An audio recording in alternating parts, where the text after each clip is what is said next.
the respected chief guest on the dais, Professor Rajendran, the former Vice-Chancellor of Alagappa University, Karaikudi, the convener of the seminar, Professor S. Prabhakar, Dean and Faculty of Indian and Other Languages, and Professor and Head, Department of English, Manonmaniam, Sundaranar University. Dr. T. Marks, Professor and Head, Department of English, Pondicherry University. Dr. B.J. Geeta, Associate Professor and Head, Department of English, Central University of Nadu, Thiruvarur. And our Senior Professor, Professor Mani Kumar, and the former Head of History and Manonmaniam Sundaranar University and former Vice-Chancellor. And Senior Professor Dr. Sundaranar, Professor Madhav Somasundaram, the Controller of Examination, Dr. Secretaries, the faculty members of our English department and other department, and distinguished guests from the various universities, research scholars, distinguished guests, friends. Very good morning to you all. And I have great honor to deliver the presidential address at the inaugural ceremony of ICSSR sponsored 3-day national seminar on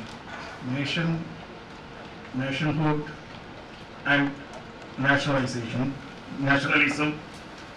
a discourse on early English literature from 1784 to 1950, which is being organized by the Department of English, Manonmaniam Sundaranar University, with the collaboration of Pondicherry University and Central University of Nadu, Thiruvarur. And at the beginning, the welcome address and the background of the seminar concept given by Professor Prabhakar gave me the background for this workshop to be, the conference to be organized at our university. Just before coming to the hall,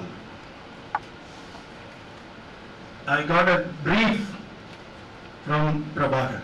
I was asking, should I speak the early English historical literature in India? That the notion is English being introduced by the Britishers when they came to India and made us to understand our land English. This was my feeling that the English language given by that's my assumption, that has helped us to stand where we could not speak Hindi within our own country. So it's a kind of, linking with the other language or other citizens with our language system that provided by the Britishers. That's what I thought that. And I think it may be true also, but Prabhakar gave me why this being titled Nation, Nationalism and Nationhood. It's not going to deal that English what we learned, it doesn't reflect the spirit of our own nation. He says people rose from the country to fight against the Britishers to introduce the language or their empire. And he also gave me a list of people who raised their Indian English to fight against the British. So I little reoriented my thinking what to be taught in this way.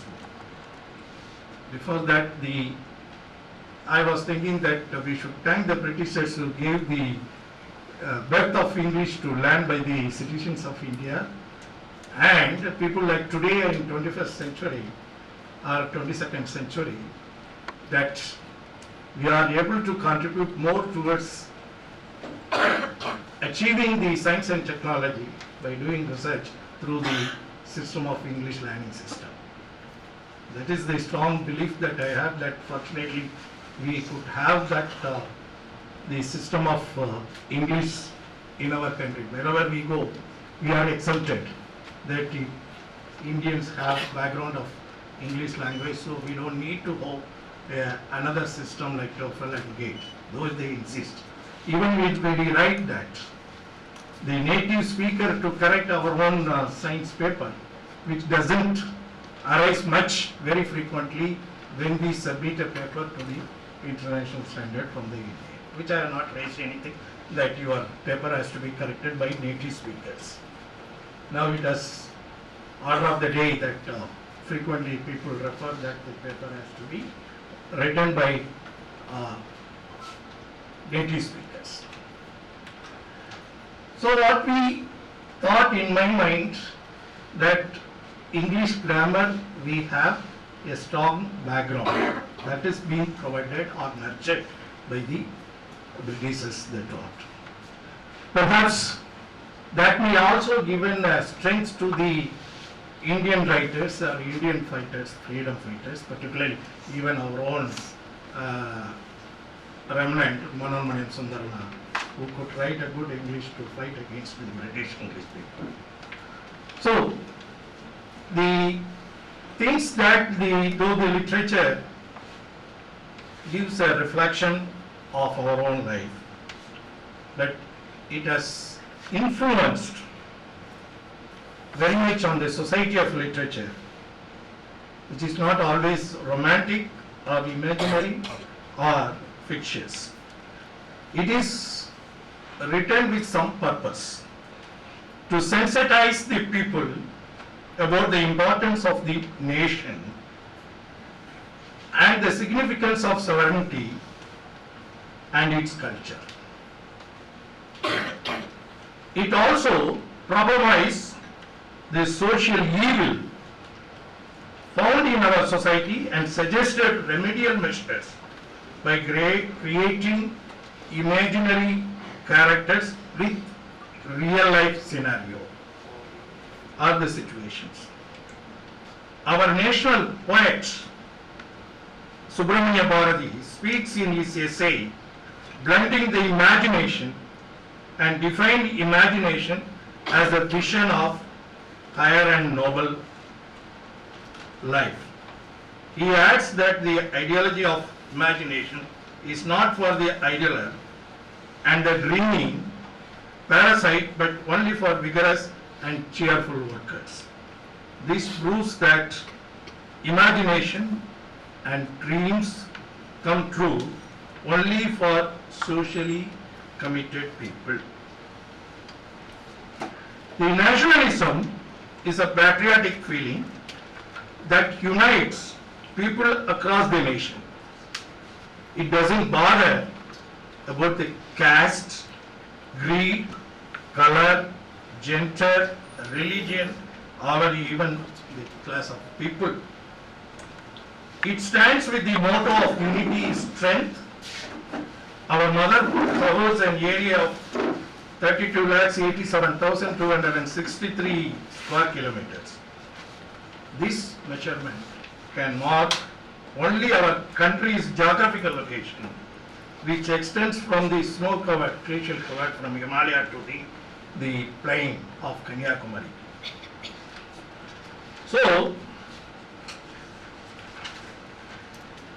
the spirit of nationalism could be understood through how it adopts all the states together despite the various differences it holds in the name of social, political, economic and cultural differences. A feeling of love or pride of our country, considering in higher than the anything as a constructive phenomenon as mentioned as nationalism. The spirit of Indian nationalism in the south could be seen in the writings of Subramania Bharati, V.O. Chidambaram Pillai, K.S. Venkatramani, and Mahadevaya, as he said in the beginning. Our own Manonmaniam Sundaranar University has contributed to the inculcation of nationalists favoring among the natives. All these writers stood against the band of subjugations and pursued a constant drive for freedom. The current generation enjoys a peaceful and luxurious life, which gives them no room to think about the pain suffered by the people under the colonial rule. So literatures of this particular period reflects not only the pain, sufferings and bloodsheds of almost all Indians who suffered to obtain self-sustainable freedom, but also the national folklore, symbols, heroes, sports, music and religious idea. By reading this literature, anybody can understand the people's history as a document, but as a sentimental bond that would connect us with the nation emotionally and rationally. So nationalism is the need of power as the modern civilization. Freedom in the present day digital technology, entertainment, modern comforts and security that all we enjoy today have made us conveniently forget the sufferings undertaken by our own people in the past. So this kind of seminars and conference, definitely it will substantiate and sustain the nationhood and nationalism, which could be brought here among the faculty, among the research scholars and among the students, understanding the national feelings to connect the human emotions with the motherland. And I wish to congratulate the Department of English for choosing the relevant topics of nationhood, nationalism, which has been well substantiated by Professor Prabhakar, are getting the grant to be approved by the ICSSR. So no doubt it reflects more in the context of globalization and liberalization, including privatization. So I appreciate the efforts of the spirit of the nationalism that pushed by Professor Prabhakar to choose the specific period. I was the impression that whether he will choose from 1500 to 1947, starting from the three phases of English literature and its impact into the community. But anyway, he has chosen the specifically 1794 to 1950, which makes more than 250 researchers to think and write about the national leaders and writers of this period as research articles. I hope this conference certainly will give a new dimension, new orientation, and to make the people to go in-depth analysis on the history of English language in India and its impact onto the society, which will be very, very essential to know the past and present. And also I congratulate once again that the efforts of the English people, English department, to make the seminar in a grand success, and happy and also to see the different scholars across the country, two down south of Manonmaniam Sundaranar University. They stay over in this period.